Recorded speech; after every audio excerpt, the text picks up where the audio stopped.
We're recording. Okay. Good evening, everybody. Welcome to the first meeting in November. I'll call the meeting to order at 6:32 on this beautiful Wednesday afternoon, 30-degree plus. Sorry, I'm just in the spirit of reconciliation, we would like to begin by acknowledging the traditional territories of the people of Treaty 7 region in southern Alberta, which includes the Blackfoot Confederacy members Siksika, Piikani, and Kainai First Nations, the Stoney Nakoda Bearspaw, Chiniki, and Wesley First Nations, the Dene of Tsuut'ina First Nation, the Métis Nation Region 3, and all those that call Treaty 7 their home. Thank you, everybody, for joining us. We've got an exciting agenda prepared for you tonight. In the event of any disruptions or emergencies during the meeting, we'll make sure to let you know where to go. And for my council administration and anybody else in attendance, if your phones could be turned to vibrate or silence, that would be appreciated. And with all that being said, let's move ahead. Are there any addendums or adoptions to the agenda? And if not, I would take a motion to accept as presented. Councillor Thompson, thank you very much. All those in favor to adopt the agenda? Aye. Thank you very much, sir. Appreciate that. Unanimously carried. And the adoption of the minutes. Would you like two separate motions for this one? Okay. So if I could get a motion pending that everything's okay with the minutes from October 19th, 2022, I would take a motion to adopt. Councillor Lalonde, all those in favor to adopt the agenda, or excuse me, the minutes, adopted minutes. Perfect. Aye. Thank you very much. And the minutes for the regular meeting held on October 19th. I would take a motion for that. Councillor Bain, if you're still willing. Thank you very much, sir. All those in favor to adopt or to. Aye. Okay. Thank you very much. Councillor Vandenhoek. Okay, we are moving right along to public hearings. We have one today, 4.1. Bylaw 2022-11. This is the off-site levy bylaw. And I believe I will pass this over to our. My apologies. I normally give you a script so that we get through all of the public hearings. That is 6:30 minutes. I'm going to ask for 2 readings. Oh, yes, my apologies. Okay. Has everything been posted correctly and properly to date as we're okay? Yes. Thank you very much. But is there anything else that I need to be aware of, Verna, for asking? Not at this point. So we, Mr. Ross, will make his first presentation. Here, public hearing. I've got it here. I've got it, Verna. I can go through really quick. Okay. Okay, perfect.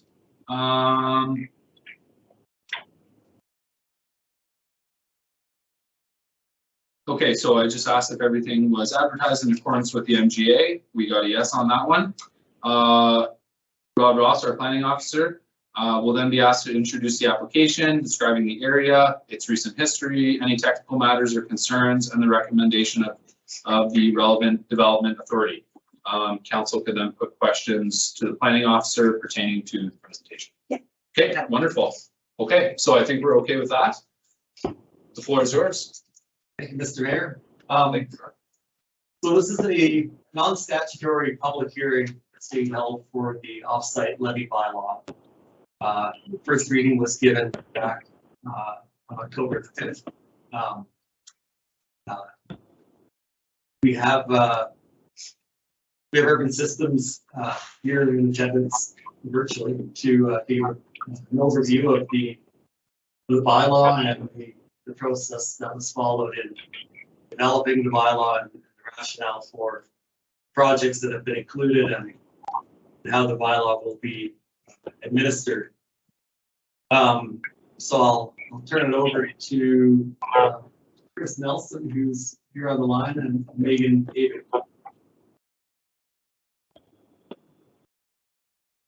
Good evening, Chris. Good evening, Megan. Thanks for joining us tonight. Good evening. Thanks for having us. Oh, always. It's always a pleasure to see you guys. Just trying to navigate what we're okay, perfect. So now I share, Verna, is that correct?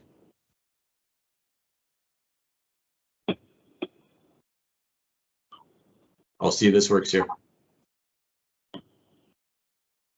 Is that showing up for everybody on the screen now? Yeah. Okay, perfect. Well, I mean, it's times have changed, eh? We're able in a big snowfall to be able to patch in virtually, counselor on the call, driving, voting. So it's good to see it's working in these tricky times as well. So appreciate the opportunity to be able to present tonight. You know, we'd like to be there in person, obviously, just given the circumstances, a little bit trickier tonight. We have a little bit of a brief slide deck to work through, and it's been a few months since we've had the chance to connect with council on the offsite levy. So I just want to, you know, obviously return to where we left off and then go through where we landed with the rates. But a little bit of an offsite levy basics, again, just to make sure we're starting from the same spot. This wouldn't be anything new to council. You would have been alive to this last time we chatted. Then we just wanted to talk a little bit about the scope and the objectives that we set out through the project, and then the engagement schedule that we followed. And then talk about the proposed offset levy program, what's in front of council today, and then what rates are generated from that program. So, you know, from the basics perspective, you know, there's some simple things that we just want to make sure everyone's alive to as we talk about levies. You know, number one, offset levies are governed by the MGA. And obviously with that comes a certain amount of rigor and requirements that we have to follow through the MGA and the subsequent requirements. Offset levies are a charge that are imposed by municipality and collected from developer as a condition of development or subdivision. So as a developer comes forward for a development permit or subdivision, they'd be subject to offset levies. And obviously that the bylaw will speak to that and how it pertains to those different types of developments. Is it possible that everyone could just mute? I'm just getting a lot of feedback on the line. Oh, thank you. On it right now, Chris. We're getting the same thing here. Chad, Okay, we're just gonna meet you super quick. And whenever we have a vote or anything, or if you have a question, if you can just put your hand up, Chad. Is that, it's not Chad? Put his hand up. No, we'll take him off mute. You should be okay. Okay, Yeah, Okay. he should be good.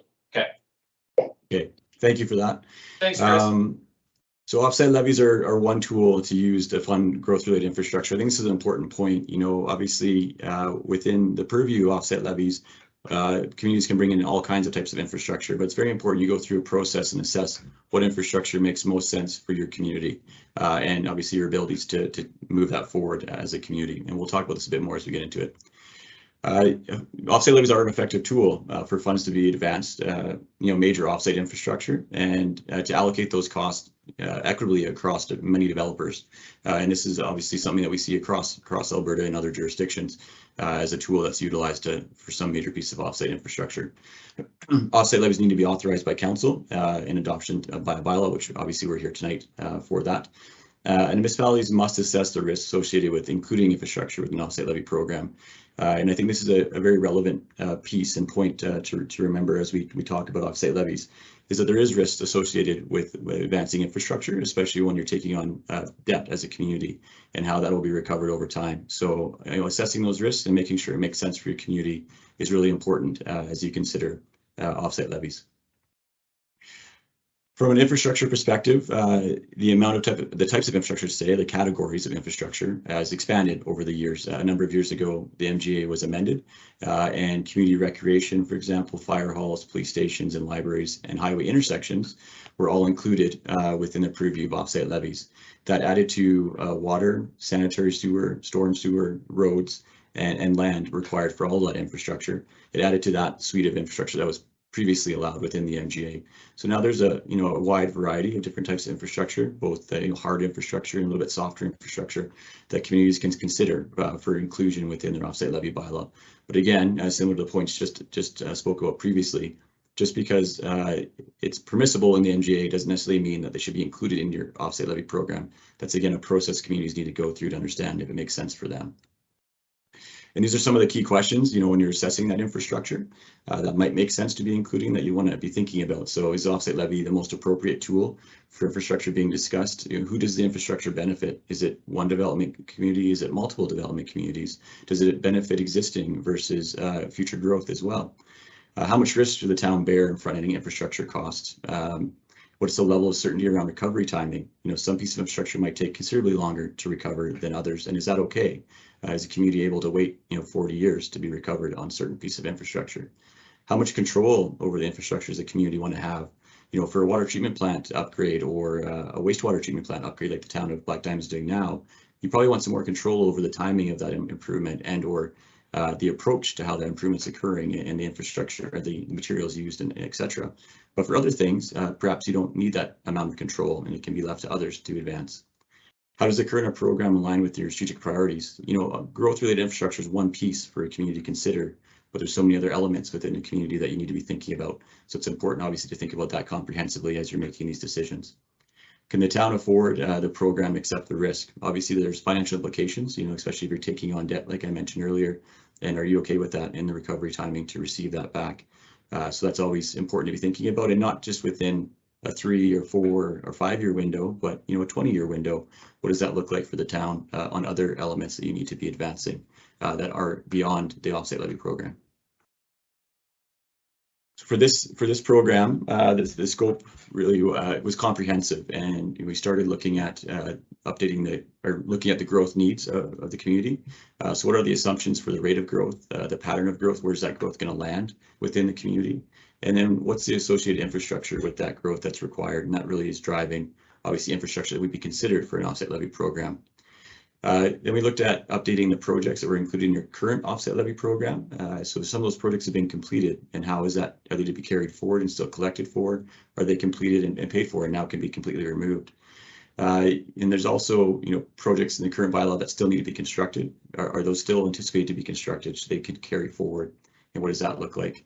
And then, of course, there's future projects that weren't contemplated 10 plus years ago, but are now being contemplated for the future, and we wanted to capture those in the bylaw. We also looked at the methodology for calculation. So, certain methodologies, and there's some flexibility here across Alberta and how communities calculate levies. And again, it's very dependent on the situation and the infrastructure we're talking about. But we looked at that and questioned if those still made sense or we need to adjust the methodology. And then the calculation review. So, when we actually get to calculating the levy, there's a number of financial assumptions that get baked into that, and that is related to grants or borrowing costs, inflation, and other pieces. So we wanted to make sure that we were reviewing that and making sure that was comprehensive in the calculation and in the levy rate that you're seeing in front of you today. And then the last piece was really updating your bylaw, but also including a background report. So a guide to why the levies are what they are. So, historical record as you move forward and look at these levies in the years to come, you'll understand why the numbers were what they were at the time, and obviously what's included within that. And this is something obviously that communities are getting much better at over the last number of years in telling that story and creating that background document. There's a number of objectives when we worked with administration, with council, and tested these with industry. There's a number of objectives that were landed on that the offset levy bylaw was guided by. So number one was integration. The offset levy update is to align with the town's broader community goals and with governing legislation. So it's important it fits in with the bigger picture, and obviously that it's defensible at the end of the day and within that legislative rules.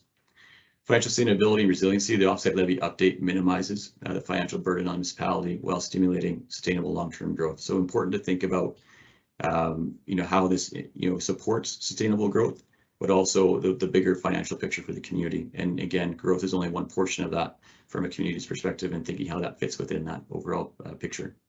Accountability. The offset levy update is transparent, accessible, and understandable by stakeholders. So there's a consultation along the way with stakeholders, with industry. But also important, the background report was transparent, and how we're getting to the rates was understood. And that's something I think, obviously the town is taking a step forward here with the bylaw in front of the council today.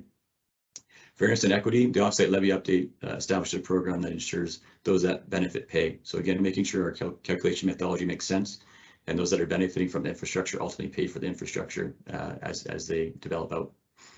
Administrative efficiency. It's always a balance to make sure that how you're applying the levies, how you're calculating the levies, and how those are being administered long term, is balancing equity and fairness with the administrative burden, and trying to strike that balance that you're not swaying too far one way or the other, but it makes sense for the size of the community and what you're trying to achieve long term.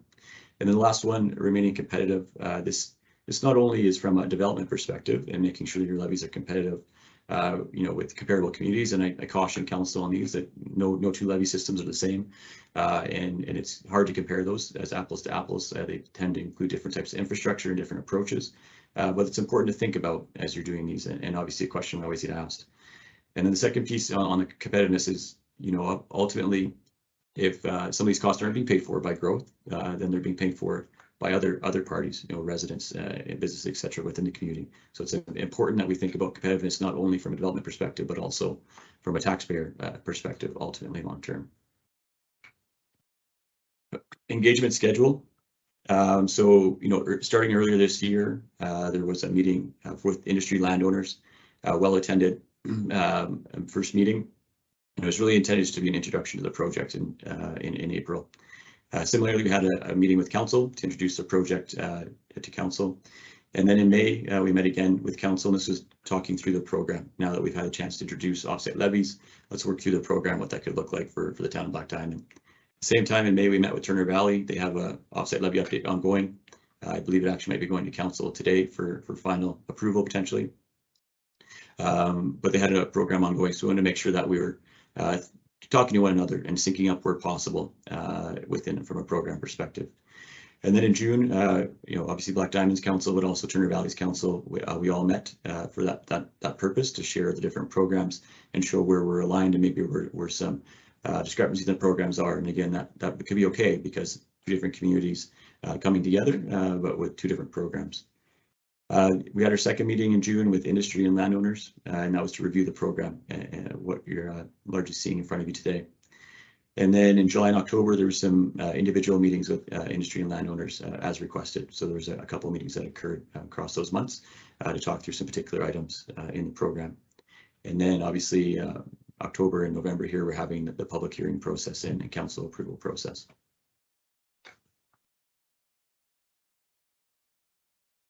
So the proposed levy program, and this wouldn't be a new figure to anybody, but this is the typical approach, and I won't go through it in great detail, but there's really three key steps when we're thinking about developing the levy program.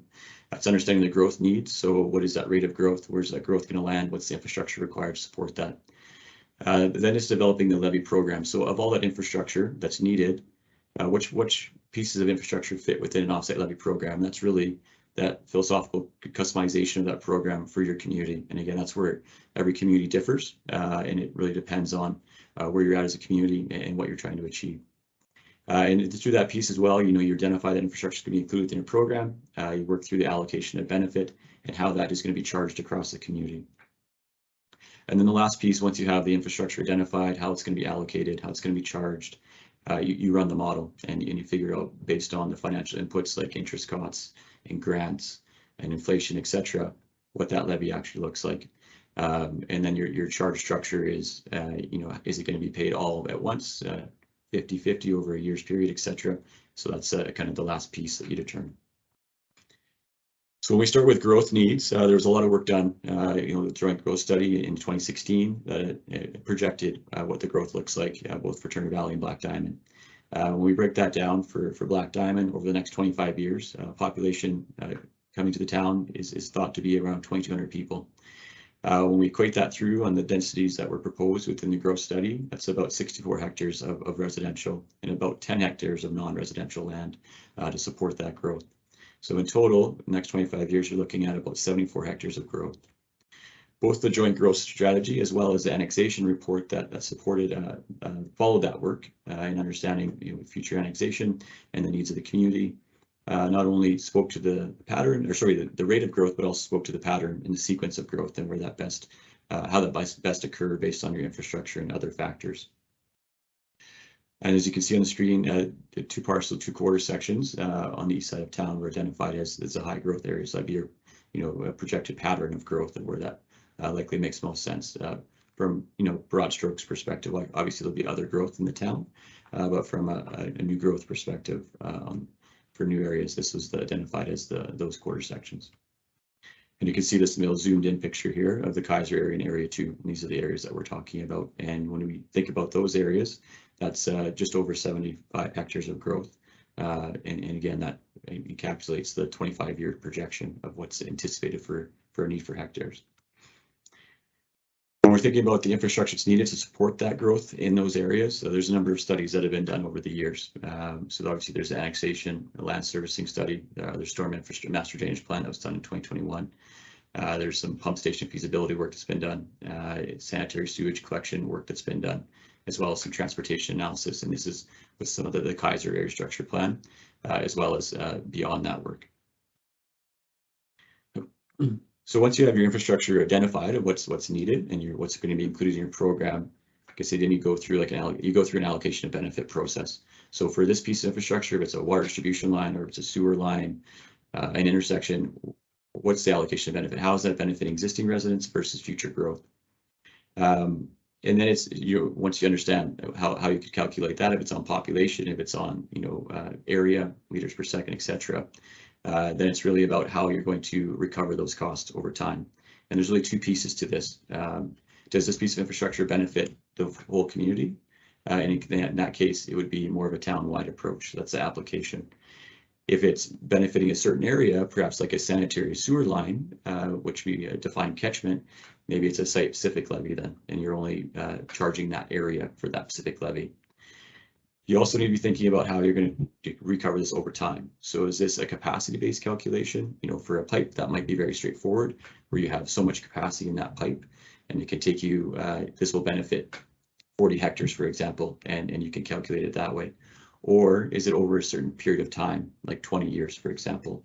And if you have lots of projects over time, and it's hard to define exactly where that capacity stops and starts, then the revolving time frame might be a better way to calculate. So there's some flexibility here, depending on the type of infrastructure and the community, to think about how you want to approach that methodology. And this is a process that we would have went through for each piece of infrastructure identified to be within the program. So based on that, we'll just walk through. Sorry, I keep clicking my mouse instead of the keyboard. We'll walk through for the different pieces of infrastructure, what that looks like. For water supply, treatment, storage, and pumping, the infrastructure to be included in this piece is an existing reservoir. So you can see where that's located within town. Obviously the town has built this project and has been recovering for this project over time. There's still some funds to be collected, and there's still capacity within that reservoir. So the time frame, the capacity is 7,000 people, so it has a lot of capacity remaining, and the amount to be recovered still is just shy of $200,000. So again, the intent is to carry that forward in the levy program, the town to continually collect as those coming online now are benefiting from that reservoir. Also, from a water supply, treatment, storage, and pumping perspective, there's pump stations. So the town currently has an existing pump station. They have another pump station, or upgrades to those pump stations that are required to support future growth. And as you can see, from an allocation of benefit perspective, the existing pumps have a capacity of up to 4,700 people, but they need to be replaced in 2035 due to life cycle. And when they're replaced, they'll have a larger capacity so they can benefit more growth.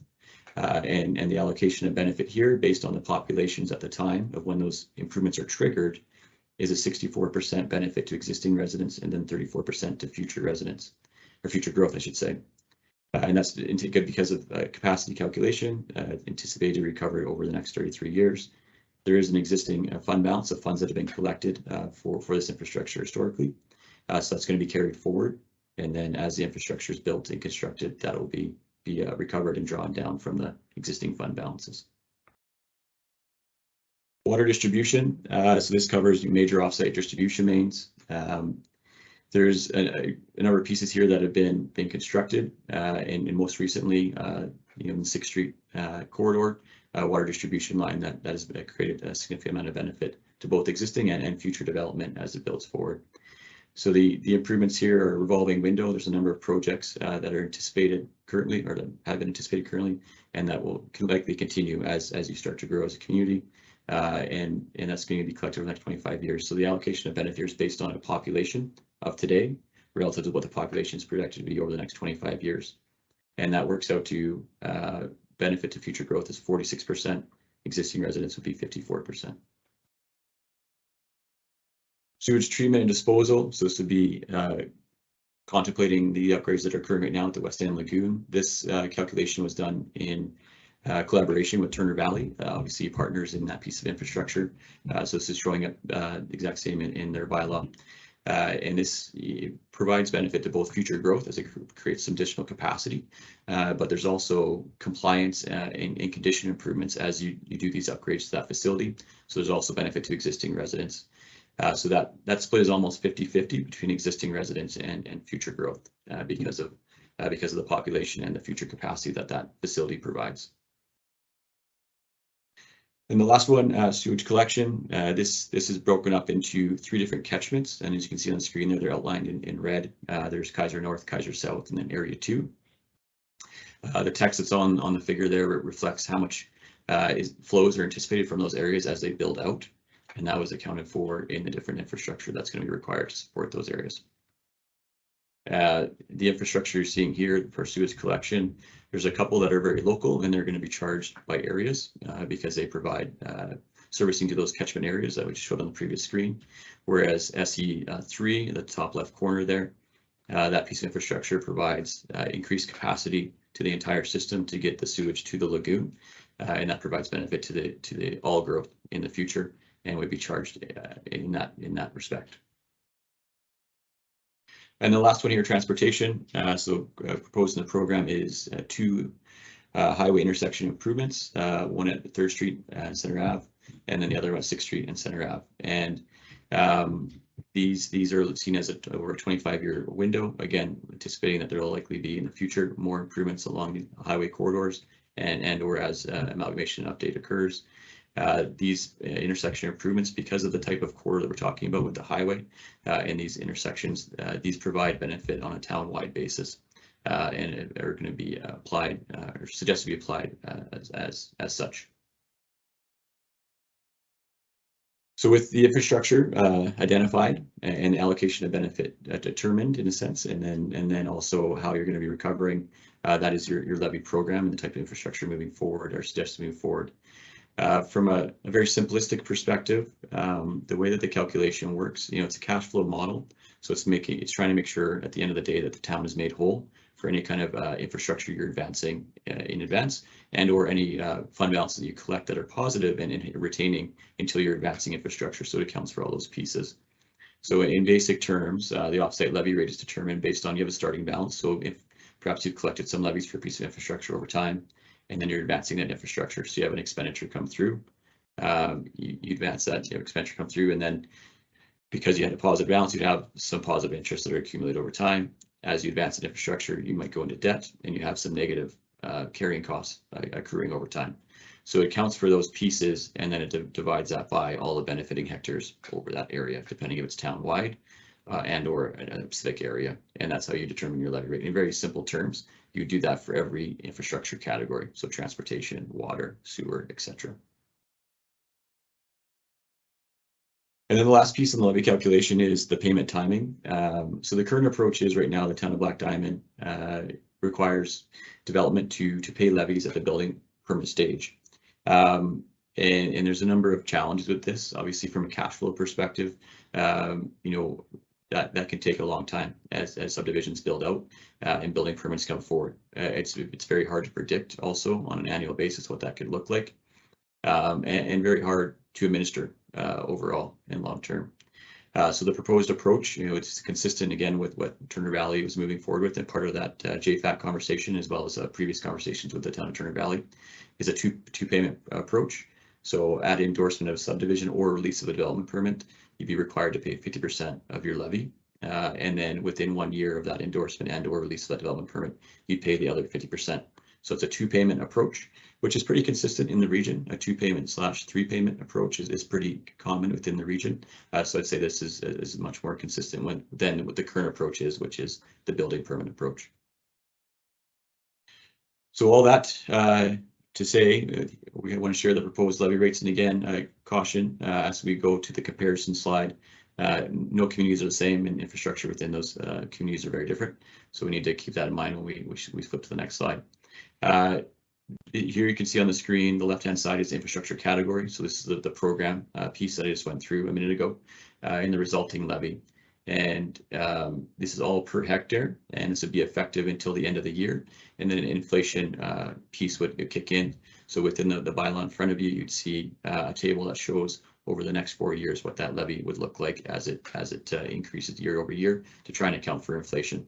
And again, it's never going to be perfect. Inflation rates are changing all the time. We're seeing that in our world today. But this is a way, again, to identify that and try and mitigate some of the risks related to inflation. But then as you update your levy, you can true that up and tighten that up every time. So that obviously the more you are getting in the frequency of updating your levy, the more risk that you get away from relative to those pieces. So water supply, treatment, storage, pumping, just over $8,000 per hectare. Sanitary sewage treatment disposal, again, this is the lagoon upgrade, just under 12,000 per hectare. Water distribution, so a number of improvements that were identified there, 3 pieces of infrastructure, just under 8,000 per hectare. Sewage collection, this would be 2 of these would only apply to certain catchments. So depending on where you're developing, you may not pay the first 2, SC1 and SC2. But the third one would be a townwide approach, apply to any development coming forward, as that provides additional capacity to get to the lagoon. And then the transportation highway intersections, this would be a townwide charge at just over 26,500 per hectare. So when we sum that up, it ranges because there is those 2 pieces of infrastructure that only apply to certain development areas. But it ranged between 58,000, just under 59,000, I should say, and just under 67,000 per hectare. This is an increase, obviously, from the 2008 current bylaw that's in place, which ranges from 29 to 46,000. But when you take that levy and actually inflate that from 2008 dollars to today, you're pretty close. And actually on the higher side, when you take 46,000 and inflate that up. So, you know, if there was an inflationary factor currently within your bylaw, these levies wouldn't look too different from what they were in 2008. And then when we compare, again, I caution council, just given communities are very different in the types of infrastructure they're including and how they're approaching methodology and otherwise. But you can see here, Black Diamond would still be within the region, again, on the lower end. These are different scale municipalities, appreciate that. But when we compare to Turner Valley, right in line with what they're proposing, they have a bit of a range, obviously, as well. Many of their levies, just given the nature of their development and development patterns, a big range of site-specific levies. So depending on where you develop, you might pay more versus other areas. But you can see it's right in the range with Turner Valley and what they're proposing. Again, I think from what our correspondence has been, I believe that they're going back to council tonight for looking for that 3rd reading. And I believe that, that concludes our presentation, but happy to answer any kind of questions or comments that you may have. Thank you, Chris. Council. Fire away. I don't have any questions really, but Go ahead. some comments. Sure. So the 2021 census has been released. Black Diamond's numbers came in at 2804 and Turner Valley's at 2797, which is now only a difference of 7 solos, which gives us a total between us of 5601 for Diamond Valley, which I believe is in line with our growth strategy, the percentages that we were looking at. And you know, the rates, if you look at the rates, that's over 14 years. We haven't seen an increase in this. So I think it's a reasonable increase if you factor in that we have never put in cost of living increases onto this. So I'm very happy to see this range. And thank you for all the work that you've done on this, Rod and Urban and whoever else had their hand in the pie working on this. So thank you, very good. Thank you. I just have a clarification question, I think. Please, go ahead, sir. The projected numbers, was that based on what was annexed, the 74 hectares of population growth? No, that's the 2021 federal census numbers, Chad. That's the census numbers that our area is going to grow? No, to date, Chad. To date, No. that's where our population stands.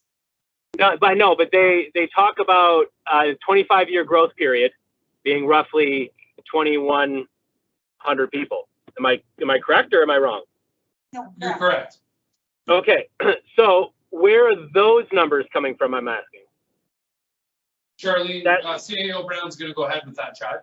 So Okay. they're part of the, there was some strategies taken around growth projections when we did the joint growth strategy, and it comes Okay. from there. So that joint growth strategy, sorry, I think Heather might have asked this. This is the combination of the two towns then together? The numbers I gave were simply from the federal census 2021. Okay. And then looking at the growth strategy, it looks to be in a line with what's projected. Mm-hmm. Again, I'm having a hard time seeing in 25 years, 2,000 people coming here when we've basically maybe had, I don't know, 50 in the last 10. I don't know. Sorry, it's a little skepticism on my end. Okay, CEO Brown. So Councillor Van Hook, just for context, prior to the 25, it's going to be about 25 years, Willow Ridge and Riverwood has doubled the population in that time period as well. So it's not far off of our normal growth strategy. Can you repeat that last part? I heard 25 years.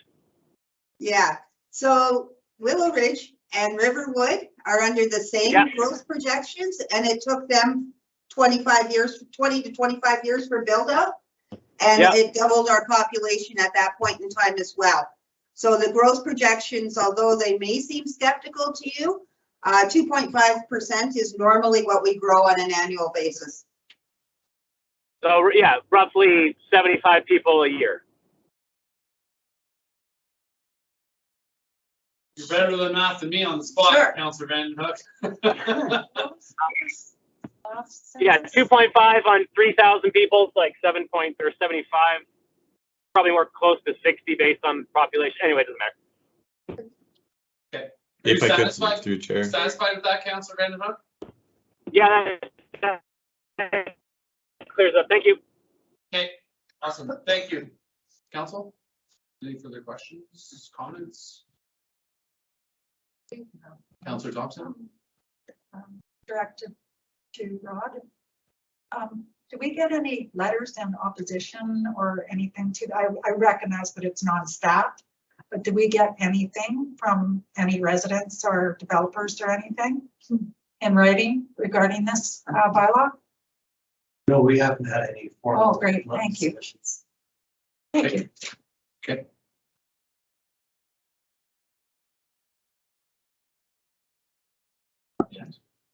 Ready? Okay. Okay, okay.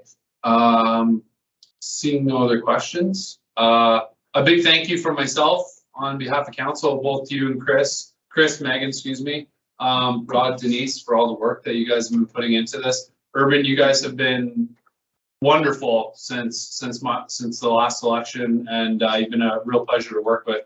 Really enjoy the professionalism and what you bring to the table. So thank you again for another great presentation.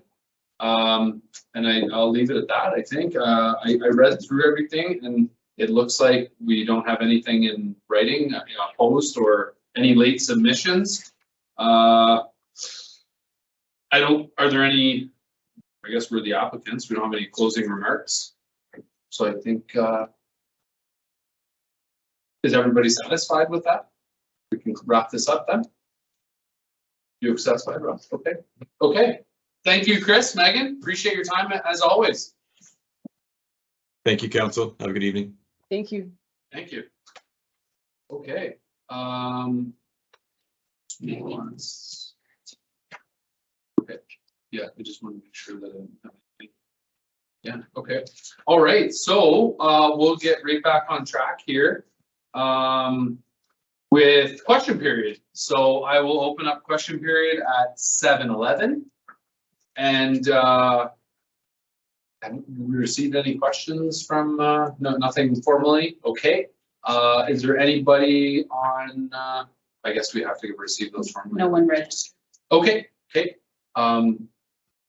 Council, no questions? Okay, perfect. All right. Well, at 7:12, I will close question period, and we'll continue right along with our agenda. Got no delegations, but we do have some bylaws to talk about. 7.1, which comes on the heels of what we just had our hearing about. So, council, administration, I'll open up. Councillor Thompson? I would just like to put forward second reading if I could. Yes, please do, go ahead. To give bylaw 2211 second reading. Yes, please. Denise pointed out an error in the bylaw. We catch the table, where it states the rates does not specify that it's being calculated on a per hectare basis. So it would be helpful to have that minor amendment noted, that the table be amended to include that the levies are on a per hectare basis. Okay. Thank you. Thanks. Good catch. Okay.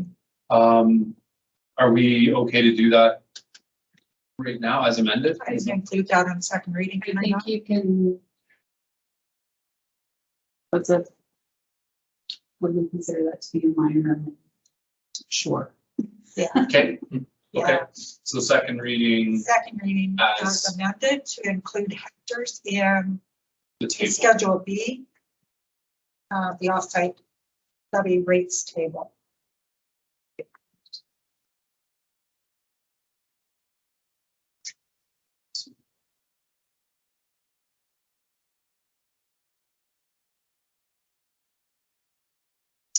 Page 8 of 2 here, I think. It's 2.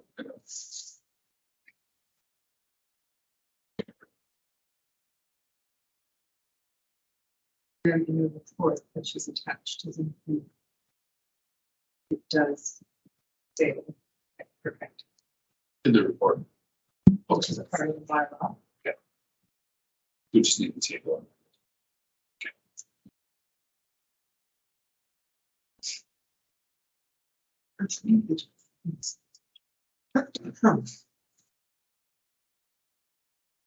Okay, does anyone have any other questions in regards to the motion on the table? Okay. All those in favor? Aye. Thank you, everybody. Carried unanimously. Okay. Just gotta-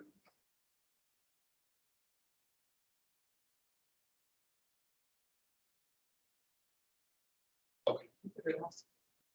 Okay, I'll ask. Are we gonna, okay, sure, we're gonna give it third reading. Last question. Okay. In your preamble, in the RFD, it somehow, somewhere references these two feedback sections or feedback statements from stakeholders. The payment of levies. Okay, Oh, sorry. it's just flowing, just Okay. saying. So the payment of levies to be changed to building permit, instead of they want 50 upfront and, or not upfront, 50 at building permit stage. Can that, the bylaw doesn't state that, is that something that council or planning or CAO could make a decision on a case by case basis? All open the floor. Whoever wants to answer. So the way the bylaw is drafted is that, it would be collected at the subdivision stage, 50% prior to endorsement, and then another 50% following a year after endorsement. The bylaw does allow for, payment of levies to be deferred until the development stage for commercial and industrial development, because we thought it might be helpful to be able to have that option if we want to encourage non-residential development. So that was included only for non-residential. Residential development to be paid at the time. And were the stakeholders who made this comment made aware of this in the bylaw? The stakeholders were, they were all emailed the draft bylaw and Nothing further came. All right, and then the second, the request that future 6th Street East be included as the levy project. I don't see that in the bylaw. The question is, it's not in the bylaw, correct? Good. And then my other question is, the studies that were done that were for 25 years, and I suppose I should have asked this for Person Megan Ricker. They are for as our infrastructure exists now, not for future. This 6th is paved.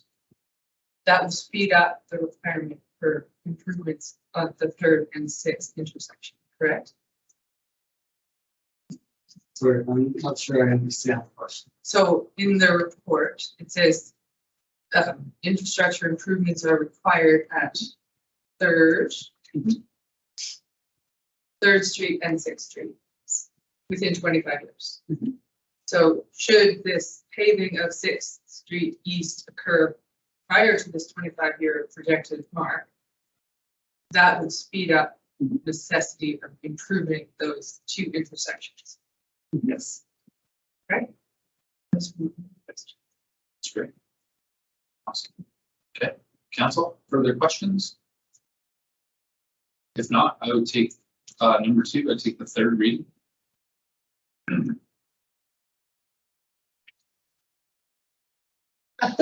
Deputy Mayor. The council agreed to take bylaw 2022-11 3rd reading. Okay, council, anyone like to speak to it once more? Further, final? No? Okay, all those in favor? Aye. Perfect, carried unanimously. Awesome. Big thank you again to planning department, Denise, Rod, thank you very much for all the work that went into this. It's been a lot of, it's been a lot. Charlene, Perna. Thank you, everybody. Okay, carrying right along, bylaw 7.2. We are bylaw 2022-16 downtown ARP.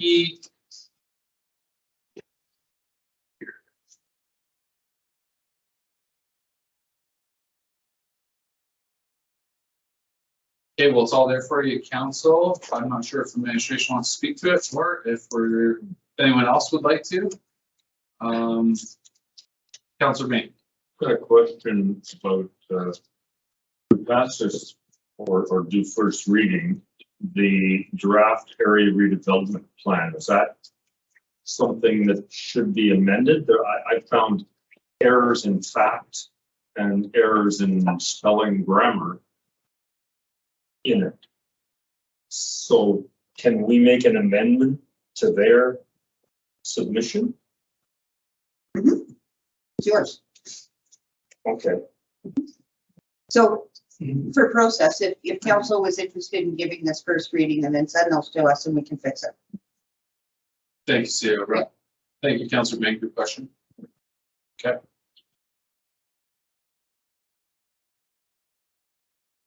All council, any other questions, or would someone like to give me first reading?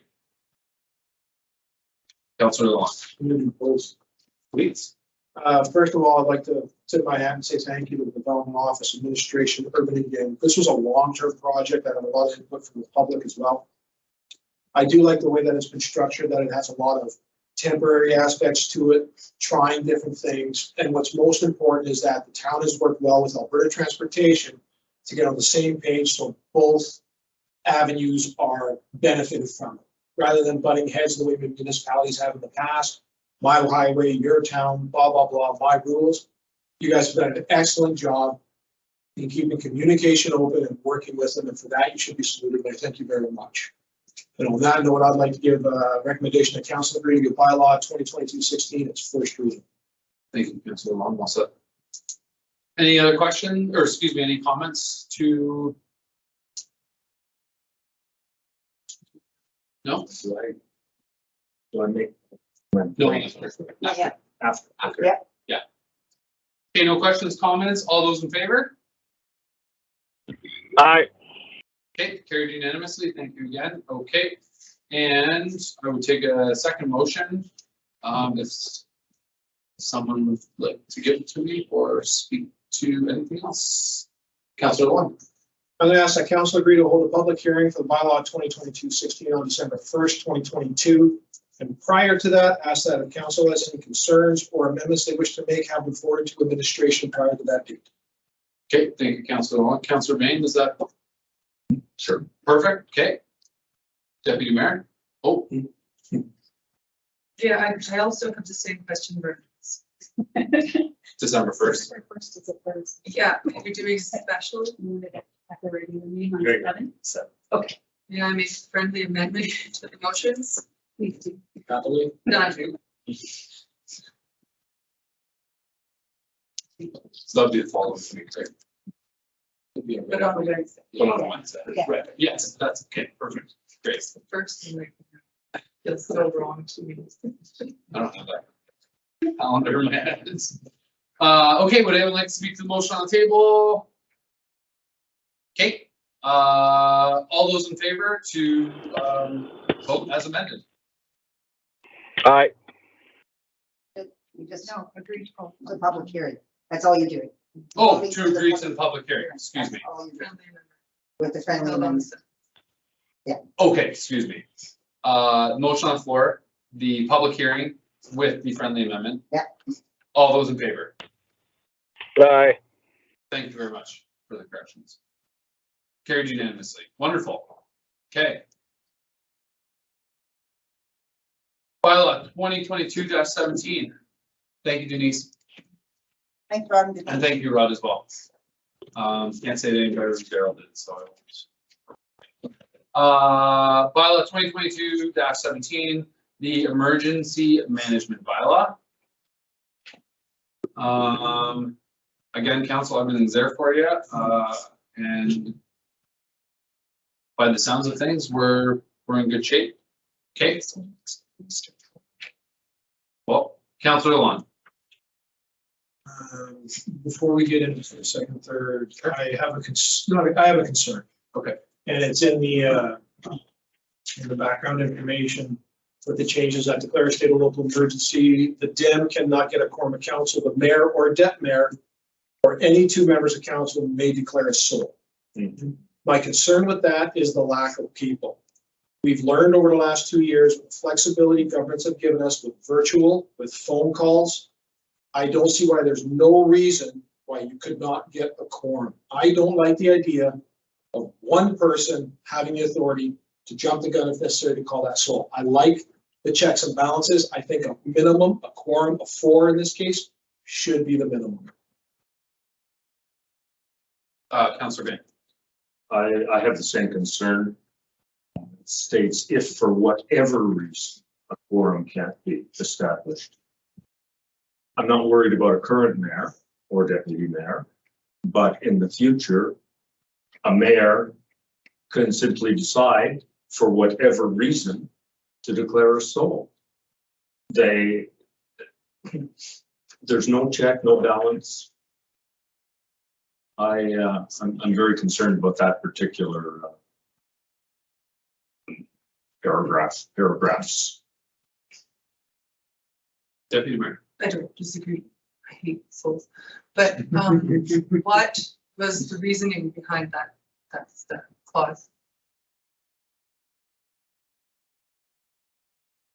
So during this alignment process, we had both of the DEMs going in here and trying to align the differences in our bylaws. They were quite different in this process.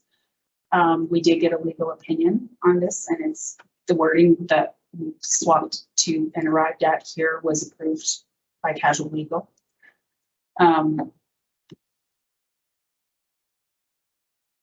Basically, it was just trying to be satisfied, to align the processes, but also to be satisfied that under any circumstances, we can get that sole declared.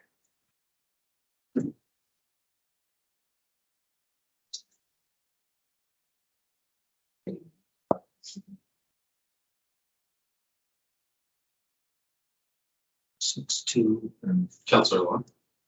By aligned, you mean with our neighbors to the west? Yes, so I believe they've already given this first reading and possibly second. They might have given by now, they might have given all 3 readings. They might have it. It's coming back to their agenda tonight as well. And part of the goal of this with that little bit of uncertainty for those couple of weeks is to make sure that we have the tools in the toolkit to manage anything that might arise. At that point, it gives the 2 existing deputy directors the authority to be appointed if need be in the other community. And to do whatever they need to do to have operations working until such time as this is a single bylaw in the detail.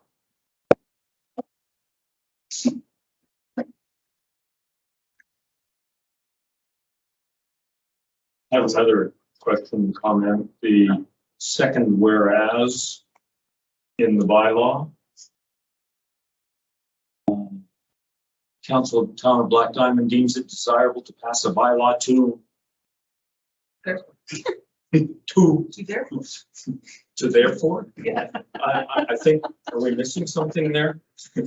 Probably.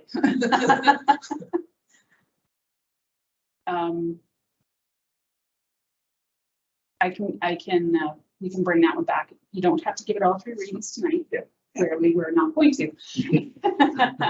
And I can bring that back, red line with an amendment. So we can still declare a sold over the phone if need be. We can get it quorum, however we can get it quorum, if it's possible. So I agree with these 2. I think we should go with a minimum of 4. That's just. They was sold. Yeah. It has to be creatures. I 3 would be fine. don't know, I'm pretty happy with having received a legal opinion on it. I don't think people are gonna declare a soul unless they have to declare a soul. You would consult with the DMs. When was the last soul declared in Black Diamond? During COVID, we would declare a new one every 3 weeks and it went Yeah. on. Even though the province said you can't get any money for COVID, so stop. Yeah, We just kept doing it. yeah. CEO Brown. Councillor Owen. I was just gonna say, so that was called before, that was for a sewage main break that occurred in the south of Riverwood. And that was a Saturday night. We got everybody in house, including somebody who was away that evening, she was able to make it. So when you look at having 1 or 2 people, there's, I didn't make it either. I was, when I heard it. the point being, we had, and we didn't have the technology back then like we did today to have the approval to have people call in a virtual like we do. So for me, again, it's that checks, balances and safeties. You don't need rogue people or coming up with ideas, because if any 2 can do it, 2 councils can get together and say, yeah, we should do it anyways. Now you're backpedaling and answering questions versus having a voice of council as well. CEO Brown. So the purpose of having these bylaws aligned and coming forward to each of the councils, missing words or not, is we have less than 60 days. If something happens on January 1 at 10 after 12, if we start not having the same aligned bylaw and the same aligned wording, we are going to have issues. This bylaw is going to have to come back and be redone for the time of Diamond Valley. It's a transitional bylaw. The bylaw that applies in Black Diamond will stay in Black Diamond. The bylaw that applies in Turner Valley will stay in Turner Valley. If we want to ensure that the community is protected, whether you have 2 people or 4 people at the January 1st date, I think this has to be a wash, because the main purpose and the intent, I'm sorry, Councillor Owen, is to align. And we are not going to be aligned. And things, we have to keep things as simple as possible, rightly or wrongly so. It can come back to Diamond Valley and get fixed. if we're looking at doing these alignments like this, to be honest with you, on last minute notice, this possibly should have appeared at our JFAC, where we would have had 2 tables to talk about it. Prior to them doing it the same night that we are, with the inability to communicate back and forth while we're trying to align. Also backing up on that is the order of council stated that bylaws in Black Diamond stay, bylaws in Turner Valley stay, the emergency management bylaw stays. If there's an event between January 1st and January 9th, an organizational meeting, then the bylaws that are in town here, if the disaster happens in Black Diamond, then we have our protocols to follow. And if it happens in Turner Valley, they have. And we have the relationships together to work together to solve a problem if it affects us both. It's not really worth it. Vernon? I just would like to remind council that from the period of midnight on December 31st until the new council is sworn in, there are 13 of you. Quorum could be difficult.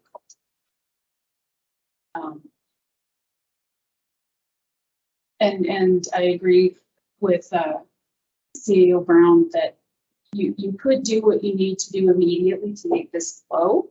You could also provide a resolution requesting that this be reviewed, maybe following the MEO training, which is required for the newly elected council and scheduled for actually before they take office. So they should be prepared to have this conversation early in the meeting. That's another option for you.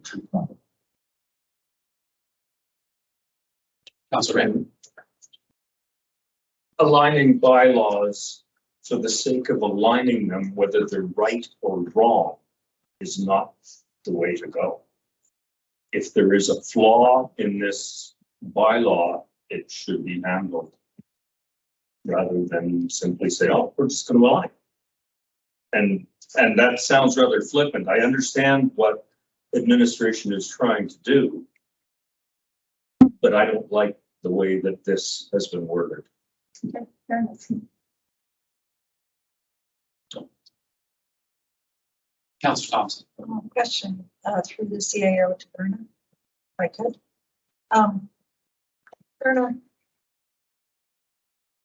even though, so I understand that these bylaws need to be aligned. However, and Turner Valley's going to go ahead likely and lightly, but they may not either tonight give 3 readings to this.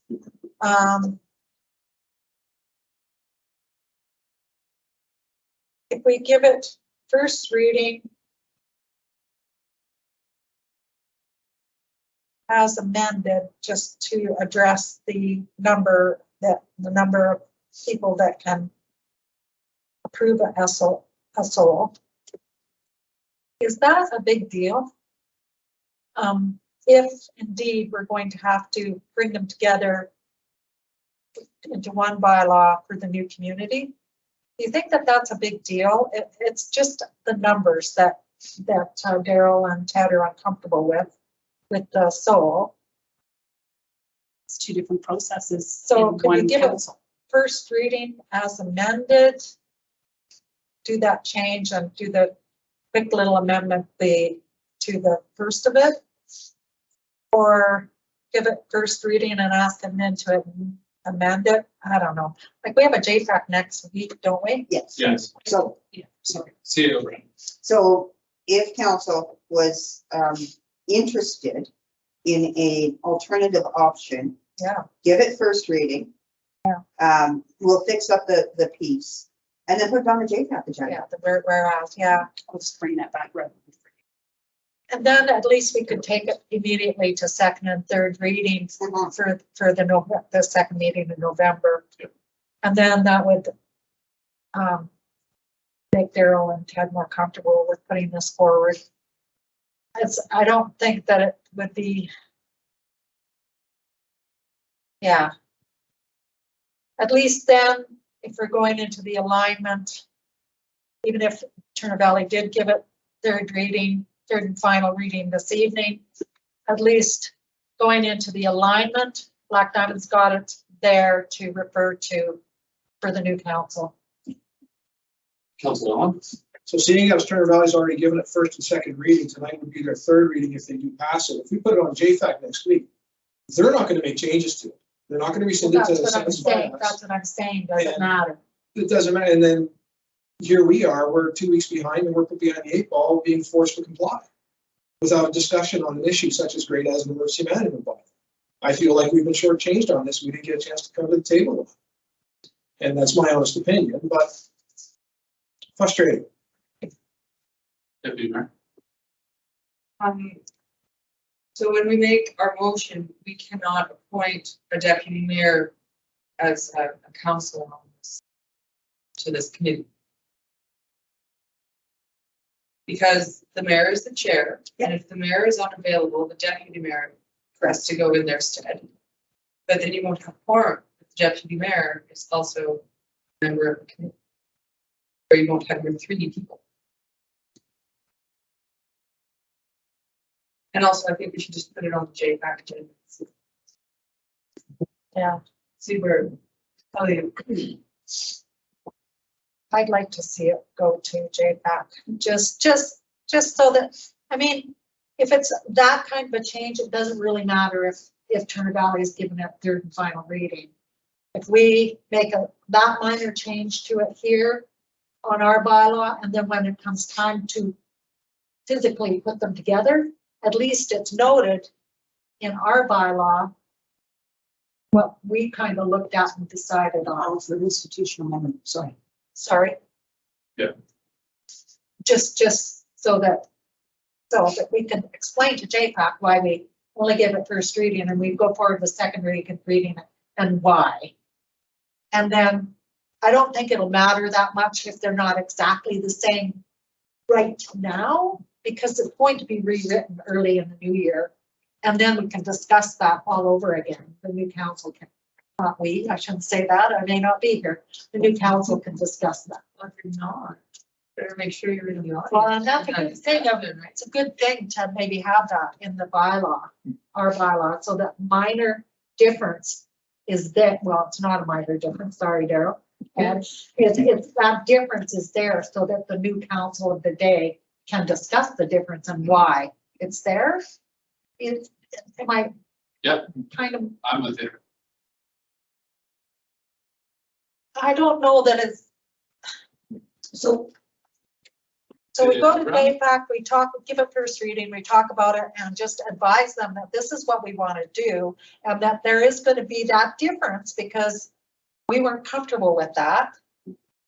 And then when it goes forward to the new council, then that discussion can happen again.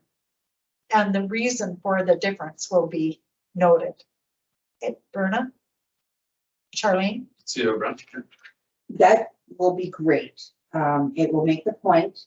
It will bring forward the institutional memory.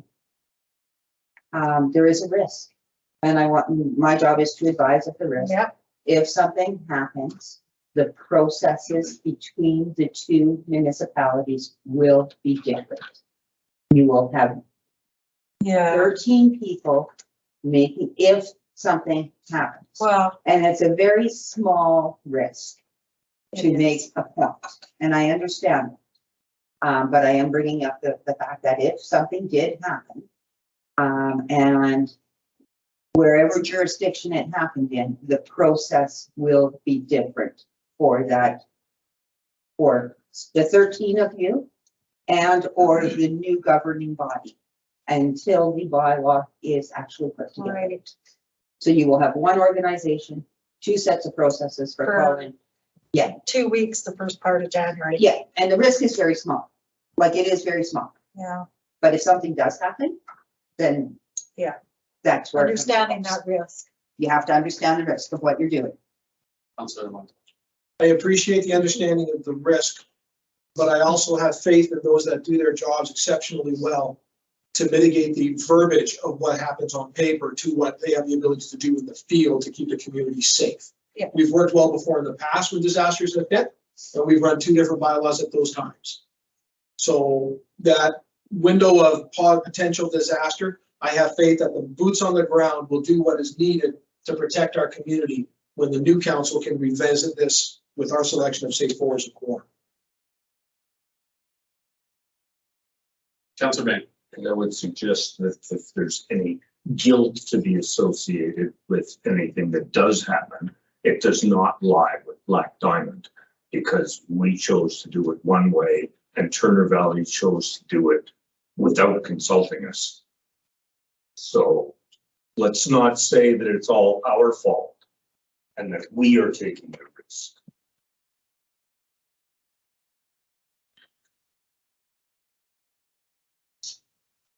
Yeah, the chances of a rogue mayor or deputy mayor declaring something is pretty slim, but rogues have happened in the past.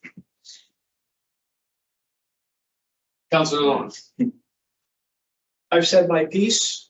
I'm gonna ask that council agree to give bylaw 2022-17, the emergency management bylaw, first reading this evening, and ask that administration place it on the JFAC agenda for next Wednesday. Okay, would anyone like to speak to the motion? Councillor, Do we? My mind is totally gone again. Do we do it as amended and say have 3 people? No, okay, that's what I thought. Okay,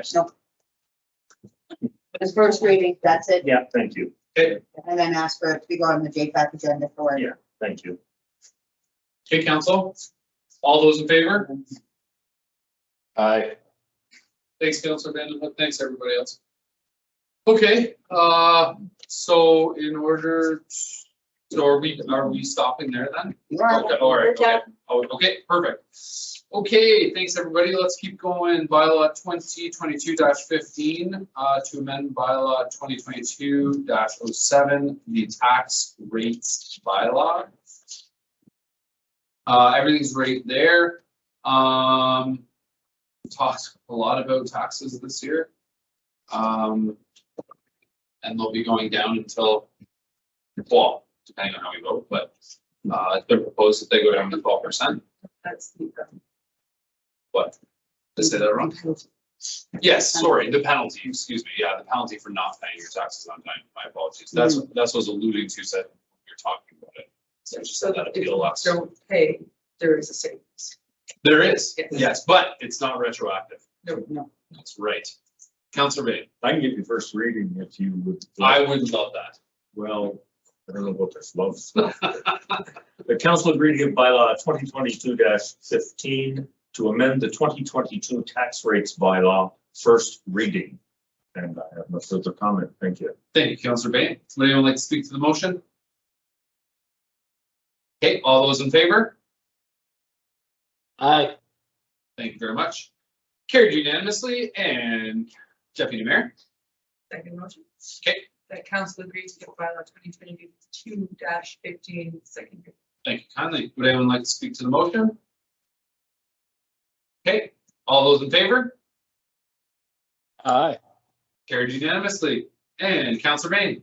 The council agreed to present bylaw 2022-15 for third reading at this time. Thank you very much, sir. Would anyone like to speak to it? Okay, all those in favor? Aye. Carried unanimously. And Deputy Mayor? That council agrees to give bylaw 2022-15 third and final. Wonderful. All those in favor? Aye. Carried unanimously. Thanks, everyone. Perfect. Councillor Thompson? I just wanted to remind council that I don't think that this is anything that wasn't directed to administration to do. So saying that we didn't know about it, or the alignment of certain bylaws were made a priority, not only by administration, by council. A motion was made to move forward with aligning some of the priority bylaws that they saw needed to be done. So I don't think that the finger pointing that we didn't know that these were coming up. These are some of the ones that obviously our administration has deemed need to be aligned. So I just wanted to make that point. And I would suggest that, yes, we knew the bylaws were to be aligned. What we didn't know was that they would be suddenly foisted on us without any discussion. I just wanted to Yeah, remind everyone that Yes. administration is doing their Oh, job. yeah, they are. Yeah, certainly. And I don't fault administration at all. Yes, okay. And I hope it Thank you. didn't come across that way. Thank you, Councillor Thompson. Okay, let's move on to cats. No, I'm just kidding. No, cats are gone. No. Dogs are in. Thank you. We are going to the animal control bylaw, are we not? Yes. Yeah, oh, okay, great. Okay, so we're going on to bylaw 2022 -18 animal control bylaw. You can now have like half a dozen dogs if you want. No, I'm just kidding. 4, right? 4, yeah. Okay. Council, if anyone would like to speak to it, Councillor Thompson. I just wondered why this one, we're only getting first reading. Just aligning processes, that's what you're going to do as well. Okay, great, thank you. Okay. I would give that motion to get first reading You're up. of bylaw 2022-18 animal control bylaw. Okay. No one's opposed to 4 dogs? I'm shocked there's no discussion on this. I had some great things to say. Go ahead. Would you like to stoke the fire? No, we had to, someone has to pick a fight first. No flex here. Okay, would anyone like to speak to the motion? Stick away, Veronica. All those in favor? Aye. 2 more dogs. Okay, carried unanimously. All right. One, and I don't need any more. I can count. I lived. Okay, action items. October 5th. Council meeting. This is the official administrators report. And there was, I'm not getting too far ahead of myself, am I here? They were. Okay. We're unhappy with some of it. Yes, We did advise council that that was going to be the case and that they would be coming back. yes. Yes. Okay, so, was it just the, does anyone want to speak to this one? Oh, okay, Councillor DeLonge. I think some of these are ridiculous, to be honest with you. I mean, I'll use specifically the one, 264, Councillor Bain made. Council agreed that the financial institution for Diamond Valley will be ATV, Black Diamond. But the new wording is council agreed with administration to initiate the process required for the town of Diamond Valley to use ATV Black Diamond. I mean, the intent is the same in both. And you're looking at tish-toshing and pitty-cocking around verbiage. I brought those specifically. Use brought those weight, specifically. use weight. But I just think it's ridiculous that you got people wasting time on this when you look at what we're facing in the next 45 days, and we still have unanswered questions from provincial organizations. But we're worried about wording like this. We've made decisions at JFAC and others specifying and directing for Diamond Valley, but they haven't come back. And yet these ones did. I just think this is a waste of everybody's time. Give me a reading. No, good. CEO Brown, do you want to speak to it? I do, just to speak to that, there is rationale for that, and that's basically the entity and the corporate organization and the legal system. Diamond Valley doesn't exist, so therefore you can't tell Diamond Valley to do anything until January 1st. What we can do is initiate the processes, and that's all we can do. We can't do anything for Diamond Valley at this time. We can do the back work on all of these. We can initiate the processes. We can change things around, but we can't do anything for Diamond Valley because the organization and entity in itself legally does not exist. And that's why these came back. But Follow-up point then on the first motion, mine, which came into the 3%. Yep.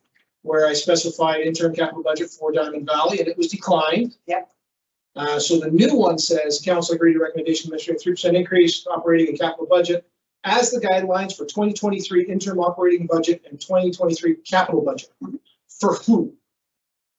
Black Diamond. For Black Diamond. Black Diamond dissolves as of midnight New Year's Eve. Therefore, it's not an entity in 2023 and you don't need a budget for it. CAO Brown. Like, this is a verbiage thing, right? As the order in council states, that any resolution or any bylaw that is passed by Black Diamond Council will go forward to the new municipality upon incorporation. So this- that's why it's taken out. So the resolution of the interim budget, for us to prepare an interim budget to bring forward for approval, which is 2022 plus 3%, will carry forward to Diamond Valley because it's a resolution of this council. I understand what you're saying. I get it. It's not that I don't get it. Please understand that. So for clarity, then the resolution that's presented tonight to be replaced with should specify for Black Diamond, It's a Black correct? Diamond. But it does not specify it in that motion. No, and I think that's probably because deliberate. Because Black Diamond exists and Diamond Valley does not. Well, that's what I'm saying. So the new motion that they're recommending should specify for Black Diamond. So this bylaw carries through. Don't do it. Please don't do it. Please. The question is, whose budget are we authorizing? Ours. Whose? The town of Black Diamond interim budget that will go forward as a council resolution after January 1st, because all resolutions and bylaws that are approved by the town of Black Diamond for the jurisdiction of the town of Black Diamond will carry forward to the new municipality. So this resolution tonight, as recommended by administration, should specify for Black Diamond. But municipal affairs has decided, no, it shouldn't. Do you put in a resolution when you normally are passing your budget, the town of Black Diamond? Being that the first one was vetoed because we said Diamond Valley, as this one stands, I would say yes. Normally, Daryl, do you This isn't normally normal. put in This your isn't normal. resolution, an intern budget? That is the town of Black Diamond? Or do you No, just these pass are an all intern budgets. budget because it's this council's budget? But as we've heard, it's not. We're It passing it to is the this next one. town's budget until it gets moved So you don't have a problem with saying Black on Diamond? appropriation. I don't, actually. I'm not fussed at all. Go ahead. May I make a motion? Yes. The council agreed to rescind the offending resolutions 2022-263, 2022-264, 2022-265, and 2022-266 made at the October 5th, 2022 regular meeting of the Black Diamond Council. I think it can be in there. Would anyone like to speak to it? Have to ask. Okay. Word offending. Oh, yes. All those in favor?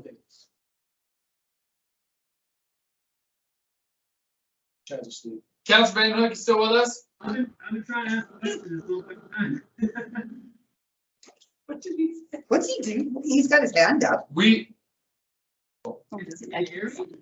Yeah, we can hear you.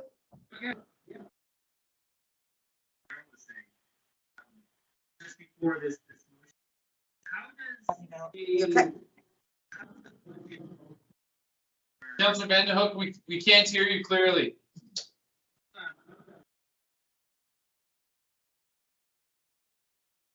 Can you hear me now? Yeah, clear as day. Okay, hold on. How does a budget move forward with a town that doesn't exist in 2022 that has a joint bank account with another town? How do two budgets move forward? It's an imaginary budget for a futuristic town, and this is not a motion, it's a recommendation.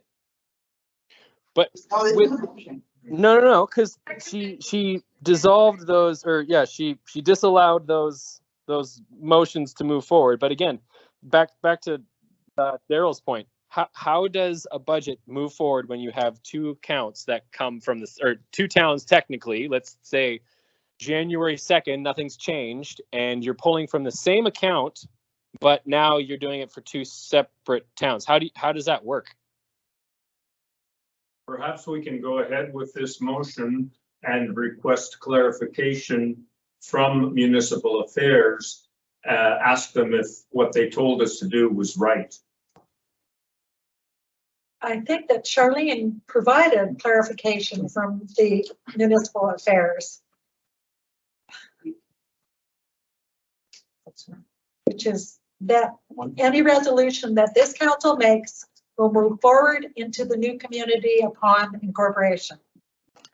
Which is what municipal affairs has told Charlene, and that's why we're redoing all these. It's in the order. They've told the world. Yeah, you know. So, This is the most work municipal affairs has done on this whole thing. Jesus Christ. we're not arguing that, Councillor Yeah. Van Hook. Yeah, anyways, yes, go ahead. Okay, so we have a motion that we all voted on. Yeah. I just wanted to get your yay or nay so that we were clear. Yeah. Councillor Van Hook. I guess on that first motion, yay. Okay, so we're unanimous on the first one. We don't have anything else on the table right now, so we'll go ahead with, if anyone else wants to put any more motions out. Or emotions. That was a mess. I'll take motion number 2. We've got more.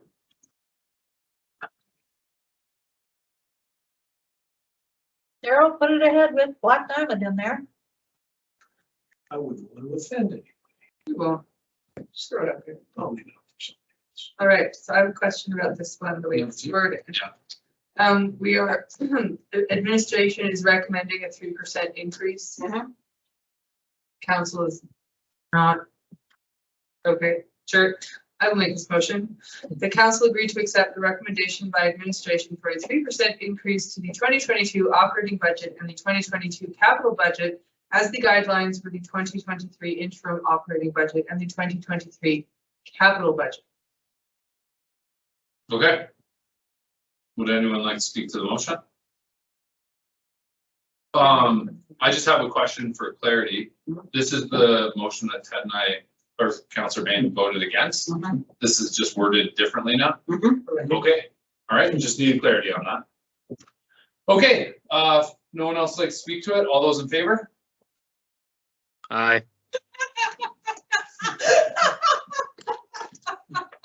Oh, Okay, okay. That's awesome. And then all those opposed? Sorry. All right, so I this wasn't one, in favor. The motion's come back. defeated. this one can. The motion's defeated. I can't believe this. It can't come back.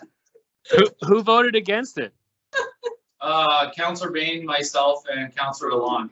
Ah, this is hilarious. Good teamwork, everybody. I dig it. It wasn't meant to be, yeah, it wasn't meant to be, it's just No. the same motion. It- I can't. It's, now we have a problem. now we have a problem. We don't have an interim budget. Yeah. And Good we, job, boys.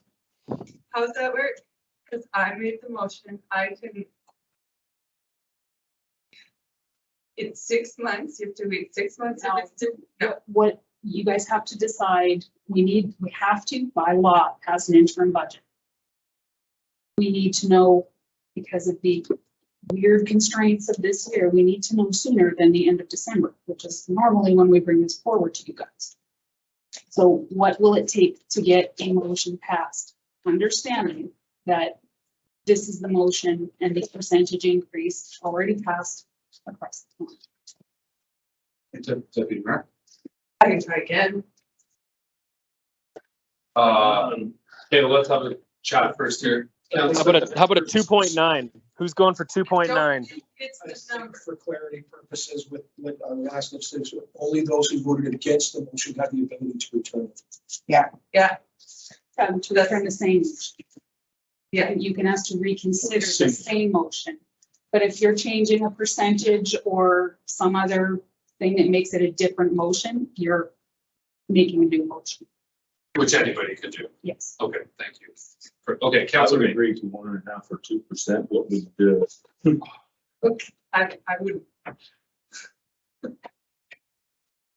Don't think it's the number. If we look at the rate of inflation right now, we could be looking at an even larger increase. And remember, this is an interim budget that's going to be looked at again. I'm going to agree with Heather on that. This is just to get the ball rolling, like Absolutely. with a lot of money about to be spent. Let's be clear on that.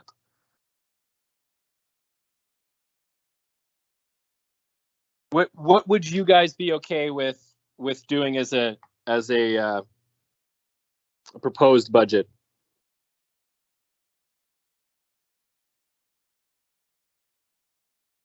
Is everybody talking? I proposed 0% increase in spite of inflation. People aren't making more money, so they have to cut back. Why can't the town cut back? But I'm willing to go up to 1.5%, 2%, just to get this done. And then allow the new council to make a final decision. These are just planning numbers.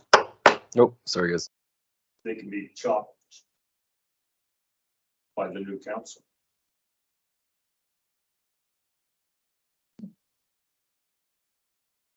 So, Deputy Mayor? Sorry, Councillor Bain. Go ahead. I was just gonna say, I can make a motion if the rest of the council or if the mayor wishes me to make a motion. I'm still on 0. I'm sorry.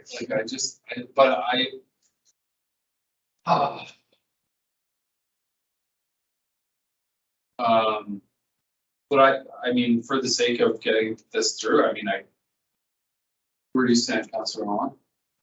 Is this a verbiage thing for you, or is this a numbers thing? Because you're in favor. Well, I guess you could look at it as the fact that the new council is going to revisit it initially at the start of the year. They can decide on their own increase. Let it run as is, status quo until such time. That's where I sat when we voted on this. That was my impression. I believe you and I were the same.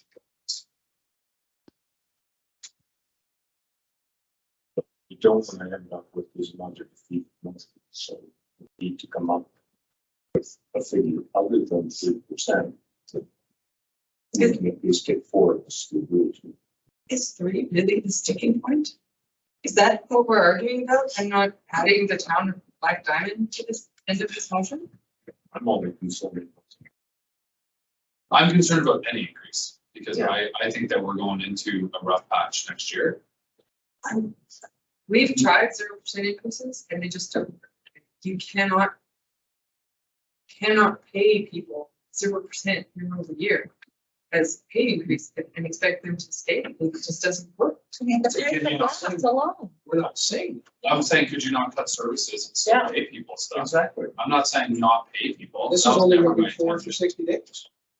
The council can go on 10%. Put it at 18. Yeah. Well, Darryl said. I'm not worried about your timeline. It's, putting it at 5%, 10%, new council revisit it, they'll change it to what they want. So why did you vote against it when you agreed to 3%? Personal reasons. Personal reasons. Okay, so I screwed up and I should put town of Black Diamond at the end of that motion. We would appreciate you recognizing. I do recognize it. I'm So happy to also, make that we'll motion. say 0%. 0%? New council revisit in January, they can make whatever changes they want. And they can be held accountable for increases. This is not good. I don't. Yeah, I'm gonna Absurd. also caution this one too, because depending on who gets in, it's gonna again. Let's say new councilors get in, then there's a learning curve to understanding how a budget works. It's not gonna pass right away. That's not the thing that's gonna happen. Like, well, of course it's a priority, but it's not gonna happen right away. You got to give some kind of leeway to allow the town to operate. Would you guys be okay with at least 1% to allow it? I mean, you have to understand that, like, as much as, you know, you guys don't want to increase the budget, if you start cutting services to people who live here because you amalgamated, that's going to be its own problem too.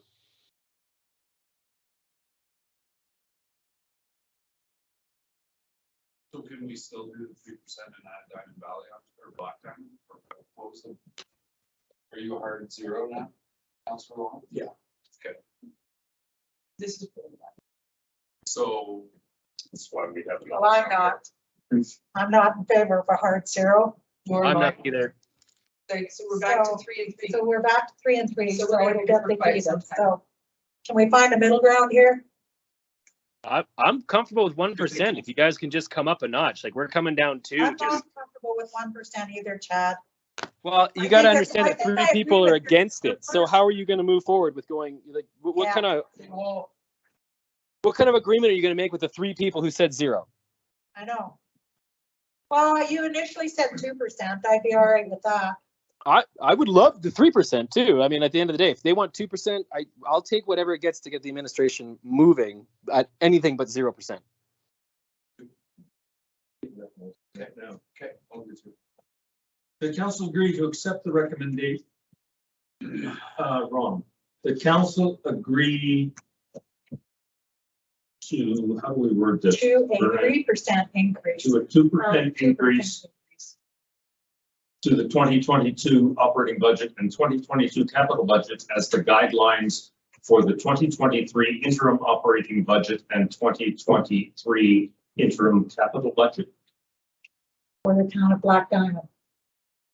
for the town of Black Diamond. Fine. Okay, would anyone like to speak to the motion? Thank you for coming to terms there. All those in favor? Aye. Carried unanimously. Good teamwork, everyone. Sorry, talk to her, it's all good. Okay, Councillor Bain. The council agreed to direct administration to initiate the processes required for the town of Diamond Valley to use ATB Black Diamond as the banking facility. And I have no further comment on that. Thank you. I Councillor. do. Hmm. So this just seems crazy to me because it says town of Diamond Valley. Yeah, See you. So I thought that they were not happy with that. To initiate the process. I'll initiate the process. Okay, thank you. Thank you. Oh my God, I don't want this going around and around and around again. The verbiage of it indicates that you're doing it for the town of Diamond Valley. If you're initiating a process, you're doing it for them. Otherwise, why would we waste our time and efforts in doing something that isn't for them? So again, this is my original argument on the verbiage that Municipal Affairs is asking for. It seems to me like they're just trying to justify sitting here and reading our minutes, because this is a complete and utter waste of time. Nothing has changed. The intent has not changed. The desire hasn't changed. This is what it is. We've made motions before specific on Diamond Valley, on the town of Diamond Valley, and nobody said more about it. All of a sudden, we got these for verbiage. Well, it's agreed that the financial institution for Diamond Valley on this motion, it's not the process. So that is a fairly substantial change. We were voting that the financial institution for Diamond Valley, which we can't speak for yet, but we can initiate the processes. See you. So I don't know if you all know the backstory to this. Do you know the backstory to the bank account scenario? That we can't set up signing authorities? Right, okay. And we understand the concern. And the concern being, like I said, early on, I get it.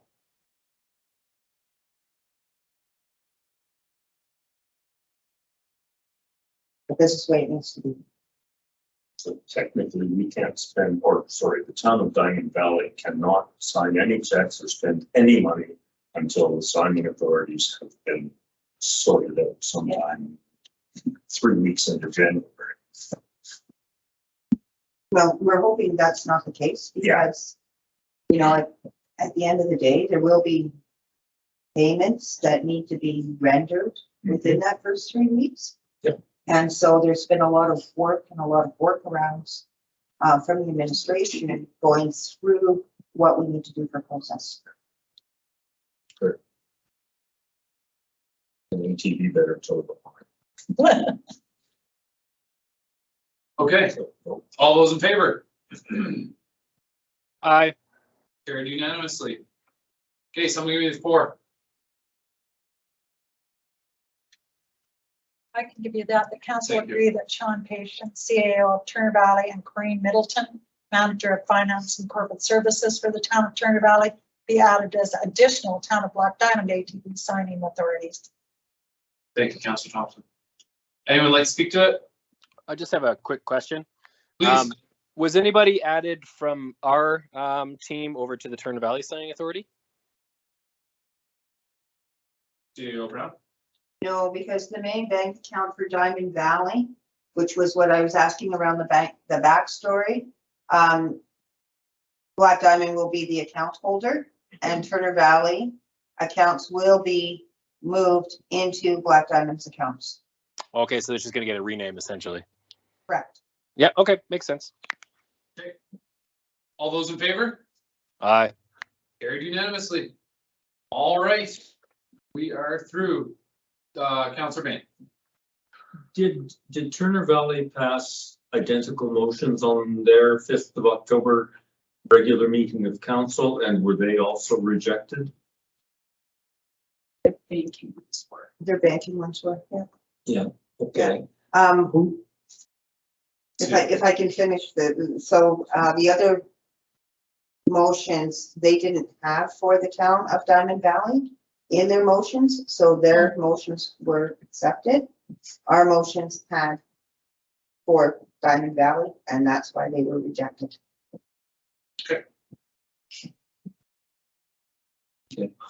Thank you. All right, let's move on to correspondence and information. We will go through them and then we'll take a motion to accept all as information, I believe. We have the Black Diamond Peace Officer contract with Longview, and it's all laid out there. Well done. Councillor Bain. Town of Black Diamond is making a commitment that will be carried forward into the town of Diamond Valley. And this has been cleared by Linda, I assume. It's been Yeah. cleared by the people that need to have it cleared by. Okay. Is that what you're asking? That's all I need to know. That's all you need to know. Yeah. Thank you, Councillor. And it is it's a longer term commitment from 23 to 25, just to ensure that any agreements that the town of Black Diamond have will go forward into the town of Diamond Valley. And we want to make sure that these pieces were done prior to the new CAO coming on board in Longview and before the incorporation date. I just wanted to make sure that they weren't, municipal affairs wasn't going to bounce back at us. I'm sure that you would have covered it, but occasionally with all the workload you have, things do go astray. Thank you. Thank you, Councillor Bain. Okay, any more questions about the peace officer contract? Okay, I'll keep moving right along. We've got the Turner Valley RFD Sheep River Library dissolution bylaw. If there's any questions or comments, council, now is your time. And I can easily keep going. If you'd I like. just want to ask administration if I could. For the library board, have we heard about that? Obviously, we haven't from MIM, What do you want? Alberta government admin on that. Yeah. We have, so it will be dissolved as of January the 1st. So then will administration have the new bylaw ready to fly ASAP, or do we have to do that?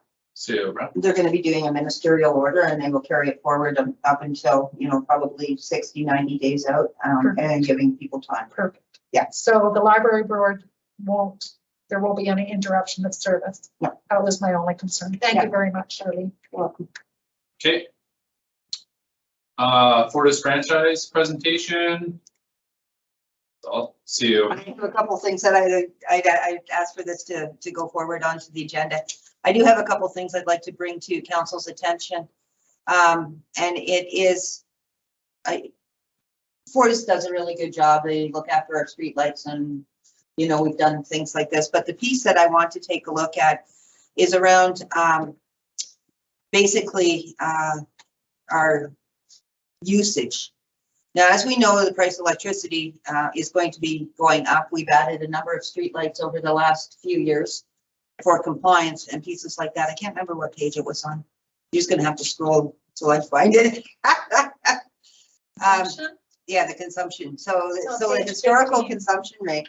So just to bring to council's attention, we did have a little blip in 2020, but as you can see, our 2019 and our 2021, and we're on target for 2022 to continue to decrease our electricity, which has then turned out to be a cost savings. And so that's all of the work that our team has done as far as, their work on alternative energies, energy management, the pieces that we freeze here in the wintertime, because we have these systems that make us cold.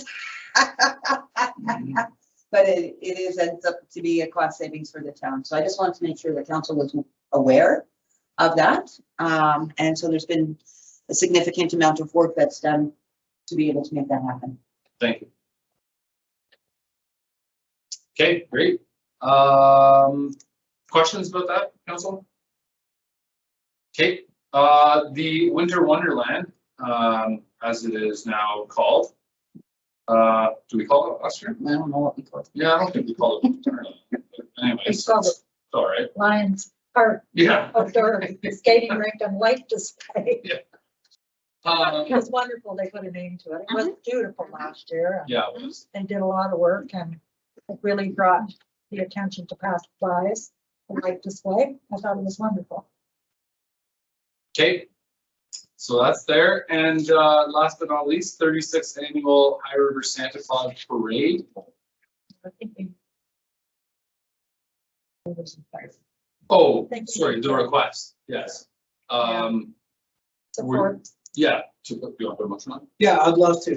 Please. Just going back on what Heather said, it's a remarkable thing the Lions have done all through volunteerism. This year, they're trying to target, weather pending, to have the park opened up on the light up night that we have in December. Again, drawing people in with the mall and that. The donations have poured in over the last 6 and 7 months of lights from community residents who aren't using them anymore. So there's going to be 2 to 3 times as many lights as we had last year. We've got decorations going up, and it's all put together with volunteers. And again, a shout out to our first responders who donate their time and efforts to help us out in flooding the rink. And what I'm asking for this evening is a motion for that, should council wish, I ask that council direct administration that out of the council donation budget to cover the cost for the initial flood of the rink, Which is done by the fire department. which is done by our fire. Great. Would anyone like to speak to Councillor Lalonde's motion? Councillor Bain. Should both towns be contributing towards the cost of doing it? At the end of the day, the financial impact of this is minuscule, but because it is a budgetary item, of course, protocol, we gotta have a resolution to it. Our total dollar value on this is probably less than 10 bucks. So to ask them to bring a trouble from the other side, no, I'm happy with our guys showing up and doing what they need to do and being probably committed. Good luck for us. Okay. All right, all those in favor? Aye. Carried unanimously. Thank you very much, Councillor Lalonde. Thank you very much. Yeah, absolutely. Okay, and like I said, last but not least, the 36th annual High River Santa Claus Parade. Deputy Mayor will be going in my stead to ride the float. Just kidding. No, She's just. I'm actually out of town and. Okay, They're not here. no. Just for Yeah. council's information, there is a big wreath that sits on the top of the admin car. If anybody is interested in participating, it's all lit up and can hook into the battery. Thank you, I see will you. take the reads where I'm going, but I just not. I actually won't be there either. I will. Yeah. Okay, could I get a motion to accept all these as information? If that's okay with everybody? Is that fair? Yeah, that's how you should have done it. Councilor Bain. So moved. Okay, thank you very much. All those in favor to accept correspondence as information? Aye. Okay, we are carried unanimously. At the delightful time of 8:21, I will adjourn this meeting. Thank you very much. Yeah. Thanks, guys.